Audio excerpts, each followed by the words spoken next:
What's up, guys? Welcome back to another episode of Missflips. In today's episode, we're going to be making over this secretary right here. It is absolutely beautiful. But yeah, anyways, how's it going? It's been a while. How's everybody's day going? Let's get flipping. So here is the lovely little piece that we got going on today. This piece was a commission by someone in Northern California, and she wanted a bar cabinet, so we are going to give it to her. I found this awesome, beautiful Art Deco secretary on Facebook Marketplace, and it's in pretty good shape. It does have some scuff and damages that we are definitely going to be fixing up, but for the most part, it has really good bones and is going to make a really cool base for what I want to do with it.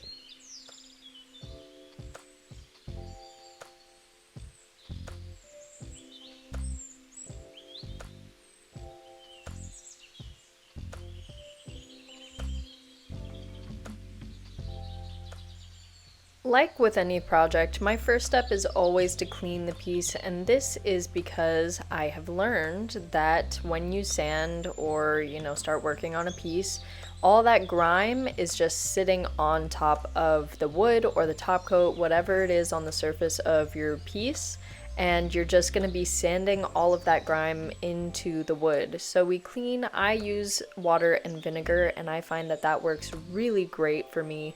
And then for the marks that were for some reason on here, I used a magic eraser. You can get actually cheap versions of the magic eraser, I learned on Amazon. Just look up melamine sponges on Amazon, and they come in packs that are really, really cheap for a lot of them. So definitely invest in some of these guys because they work wonders. If you don't want to sand or strip the whole thing down, you just want to get a couple of scuffs off, they work great for that. And this leather stuff, I wasn't vibing with it. I'm going to be painting the entirety of the inside of the piece anyway, so I decided I was just going to take off the leather stuff since it was already coming off anyways. The piece was actually a little unstable. It was kind of rocking back and forth, so I went ahead and laid it flat so that I could see what was going on, and I realized that every other corner besides the bottom left corner had these little pegs, and this one didn't. So we're going to go ahead and repair that with some wood scraps that I had from previous projects, and also some wood from the inside shelf of the piece.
So unfortunately, I accidentally stopped recording when I put nails into this first piece here, but just know that after it was, secure and glued on, I put some wood nails in there and then put the piece of wood on top and glued that and then clamped it.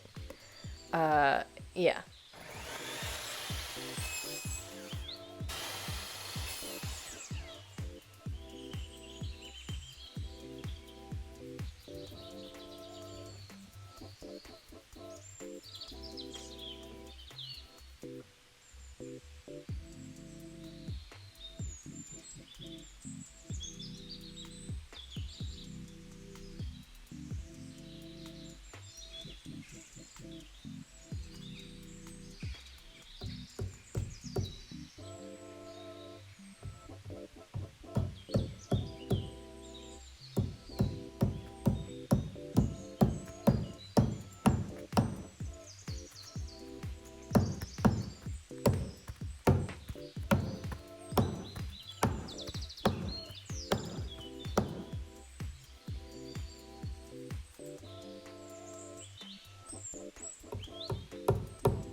Now that there's no question of the stability of this piece, it was time to move on to more minor and cosmetic repairs. So, I took this apart because I do want to make it into a singular shelf, so that is exactly what I'm going to be doing. Since this is going to be a bar cabinet, I wanted my client to be able to put like glasses or other bar kind of accessories on this shelf inside. So I'm using these corner clamps to get everything into place, and I was actually given these by my friend Emily over at Reconstructing Emily. She is such a helpful woman. She has gifted me so many things off of my Amazon wish list. And yeah, I can't thank her enough. She's amazing. Go check her out. Speaking of ways to support, if you guys are looking for a way to help out, I do have a membership program now available. If you guys are interested, I have some awesome benefits in there for you. So make sure to go check those out. There's things like cool stickers, but then we also have membership shout outs, as well as getting personalized tips for pieces and projects that you are currently working on. So make sure to check that out. It is awesome. But anyways, back to repairs.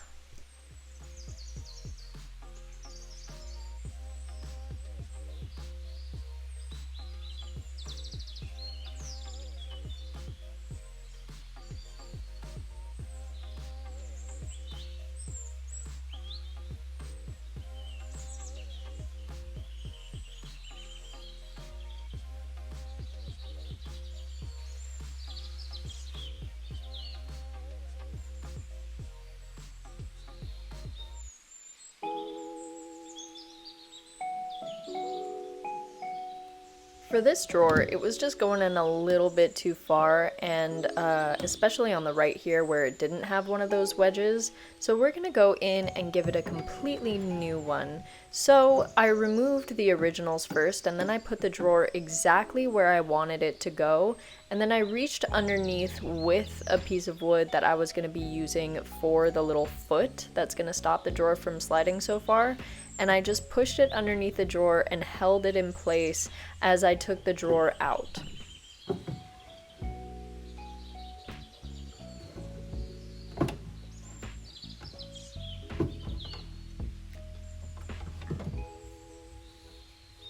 And now that I know exactly where I want to put it, I marked a line where I wanted it to be, so that way I could put some wood glue on underneath it and place it right back where I needed it.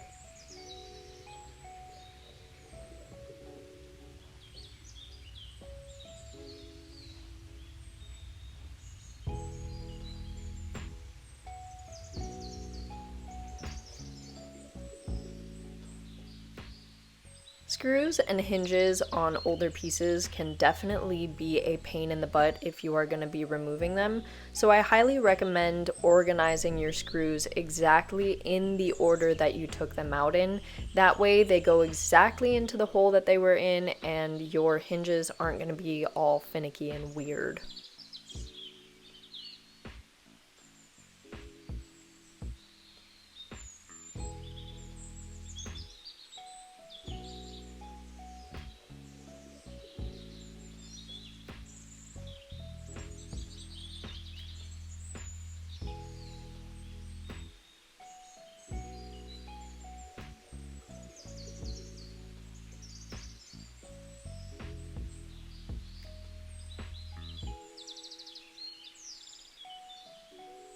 So these two doors had some good damage to the top coat that was on them. Not really anything deeper than that. It was all pretty surface level.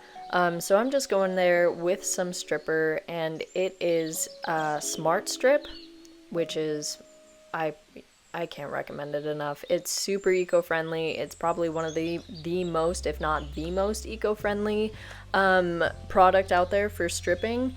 And it is water-based, so you don't have to use any chemical cleaners to get it off. You literally just wipe it off with a damp rag and you're good to go. For the top, I made sure to cover it with some recycled bags that I actually can wash and reuse after this. It's awesome. This stuff doesn't melt anything. It doesn't burn when you get it on your skin, although don't do what I'm doing here and not wear gloves. You should always wear gloves when handling any sort of stripper. But that being said, it is very, very safe in comparison to a lot of strippers out there.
After vacuuming and wiping off these pieces, I went ahead and wiped them down with a clear satin poly. And I like to use wipe-on poly if I'm ever going to use a polyurethane finish. Usually I use wax, but for the look that I was going for, I needed to have like that kind of glossy but satin finish. But yeah, so wipe on poly is definitely my go-to because I find that I get the smoothest finish even when I sand in between coats. Like regular like paint on poly, or if you spray it on with a sprayer, I still don't get the results that I do from a wipe on poly. A lot more control, I feel.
For line cleanups, I got this empty marker off of Amazon and I filled it with mineral spirits, and this works wonders. It's amazing at getting rid of any of those splotchy areas that you want to clean up, and yeah, it's wonderful.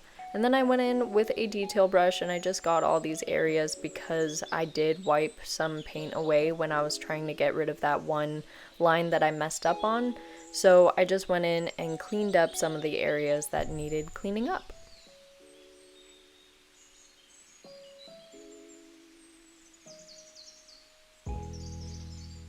So I had a piece that just so happened to have the exact same keyholes that I needed, and I wasn't planning on keeping them on that piece anyways, so I figured I'd just paint it gold and replace the one that was broken with it.